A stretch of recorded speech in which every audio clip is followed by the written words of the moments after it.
আসসালামু আলাইকুম। যে যেখান থেকে আমার ভিডিও দেখছেন সকলকে জানাচ্ছি ঈদ মোবারক। সমকালের একটি রিপোর্ট। সামনের নির্বাচন গণপরিষদ নির্বাচন হতে হবে আক্তার হোসেন। খবরে বলা হয়, জাতীয় নাগরিক পার্টির সদস্য সচিব আক্তার হোসেন বলেছেন, গণপরিষদ নির্বাচনের মাধ্যমে দেশের নতুন সংবিধান করতে হবে।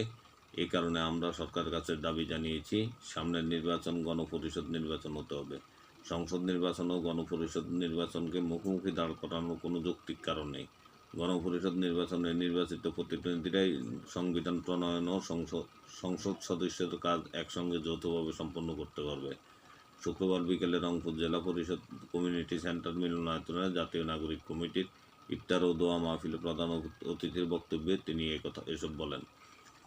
ফ্যাসিবাদ বিরোধী রাজনীতিবিদ, ছাত্র জনতা, শ্রমিক, পেশাজীবী, অ্যাক্টিভিস্ট, ওলামায়ে কেরাম ও বিশিষ্ট নাগরিকদের নিয়ে এই ইফতার মাহফিল আয়োজন করে এনসিপি।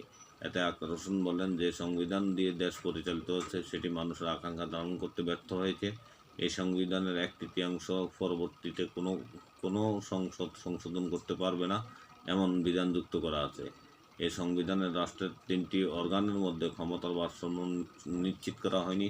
প্রধানমন্ত্রীকে এমনভাবে ক্ষমতায়িত করা হয়েছে যার মাধ্যমে একজন প্রধানমন্ত্রী এ দেশের স্বৈরাচারী হয়ে ওঠার সুযোগ পায়। দেশের বর্তমান প্রেক্ষাপটে নতুন সংবিধানের বাস্তবতা রয়েছে। তিনি বলেন, গণতান্ত্রিক উত্তরণের পথে দেশের শাসন কাঠামো, বিচার কাঠামো, পুলিশ প্রশাসন প্রত্যেক জায়গায় আমূল সংস্কার দরকার। এই ছিল আক্তার হোসেনের বক্তব্য। ভালো থাকবেন। আল্লাহ হাফেজ।